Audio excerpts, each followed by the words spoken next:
ওড়িয়াতে একটা কথা আছে, চাকরি চোরি বণিজ মিচ্ছ। মানে চাকরি হলো চুরি, আর বাণিজ্য যারা করে তারা মিথ্যা কথা বলে। ঠিক আছে, মানে বিজনেসে মিথ্যে কথা বলা হয়, চাকরিতে চুরি চুরি করা হয়। তো কীরকম সেটা, যেমন একটা ছেলে একটা মালিকের কাছে কাজ করতো। তো ছেলেটা যখন কাজ করতো তখন কিন্তু ও কাজ করতো না। প্রথম প্রথম ভালো করছিল, তো ঠিক আছে। আর পরপর যখন পুরনো হয়ে যায়, কেউ চাকরি পেয়ে যায়, পুরনো হয়ে যায়, তাহলে কিন্তু ও আলসামি শুরু হয়ে যায়।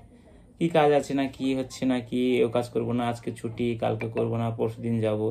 এভাবে কিন্তু ও বিভিন্ন রকম অ্যাভয়েড করতে থাকে, আর বেতনটার প্রতি তাকিয়ে থাকে, পয়সাটা পেলে হলো প্রত্যেক মাসে।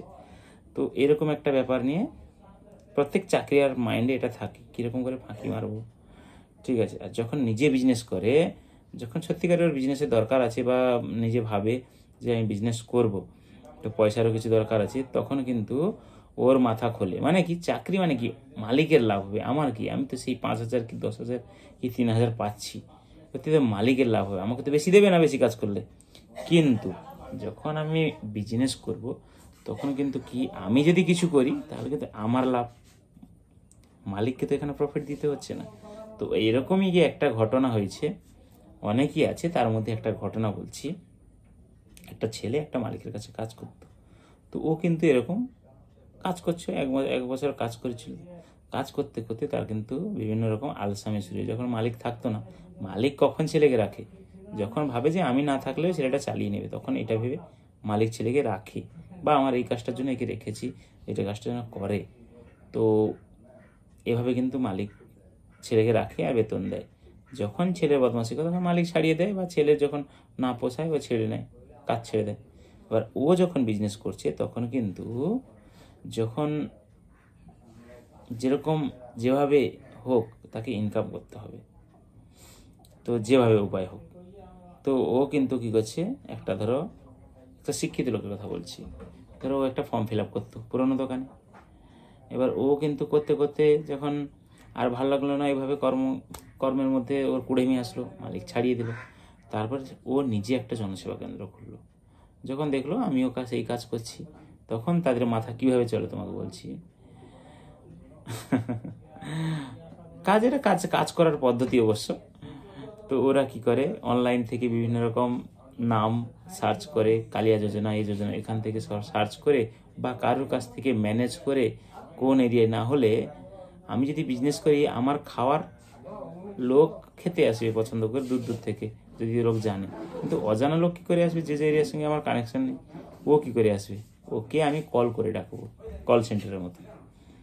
যেমন জিওরা বলে না, রিচার্জ করে, আপনার রিচার্জটা করে নি, আরে ভাই তুমি নম্বরটা কোথা থেকে পেলে, ওকে তার লিস্ট দেওয়া হয়েছে, বা ও কোথা থেকে বের করেছে, ওর কিছু স্বার্থ থাকবে।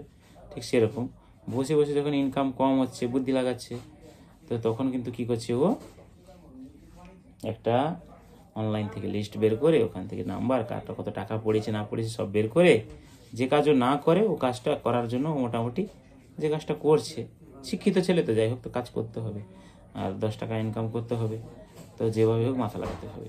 তো তখন কিন্তু অনলাইন থেকে দাম কেড়ে বের করে, হ্যালো, হ্যাঁ আপনার একটা অ্যাকাউন্ট খোলা আছে, এরকম আপনার পয়সা অ্যাকাউন্টে কি পড়েছে না পড়েনি, কাস্টমার যদি বলে পড়েনি, তখন কিন্তু এই মাথা লাগাচ্ছে। তখন আপনি আসুন, এসে আপনার অ্যাকাউন্ট খুলে দেওয়া হবে, যেগুলো পুরোনো পয়সা অ্যাকাউন্ট খুলে দিলে আপনাকে অ্যাকাউন্ট পড়ে যাবে, আমি জনসেবা কেন্দ্র থেকে বলছি। তো এভাবে কিন্তু কাজটা চালু হয়। ঠিক আছে, এভাবে করতে করতে কিন্তু ওর বিজনেসটা হয়ে যায়। ও যখন আসবে, যাই হোক, তো 100, 200, 300 টাকা আমি ওর পকেট থেকে বের করতেই হবে আমাকে। ফটো নেই তো ফটো বের করবো, জেরক্স করবো, এসব করে বিভিন্ন যখন বের করবো, তখন কিন্তু 200, 300 হয়ে যাবে। এভাবে সারাদিনে আমি 10টা কল করি, সারাদিনে আমি 10টা কল করি, তাহলে কিন্তু আমার 10 থেকে 200 টাকা করে একজনের আমার থেকে কামাই। তাই 10টা কল করলে 1000 টাকা, 200 টাকা করে ওর থেকে কামাই, তাহলে 2000 টাকা। কত সুন্দর বিজনেস ভাই, একে বলে বিজনেস। তো এটা খারাপও হতে পারে, ভালোও হতে পারে। ভালো লোকের জন্য ভালো ব্যবসা, খারাপ লোকের জন্য খারাপ ব্যবসা।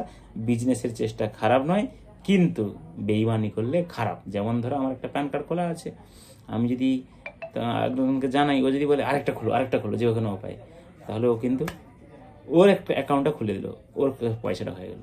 তোমার প্রবলেমটা বুঝতে না বুঝে ও আবার একটা খুলে দিল। এভাবেই কিন্তু ব্যবসা হয়ে যায়। ঠিক আছে, একে বলে ব্যাপার। তো এই জন্য চাকরি চুরি, বাণিজ্য মিছ, এইটা নিয়ে ছোট একটা ঘটনার মাধ্যমে বললাম। বুঝতে পারলে খুব ভালো, লাইক করে দাও। Thank you very much, have a nice day. দেখা হচ্ছে পরের ভিডিওতে।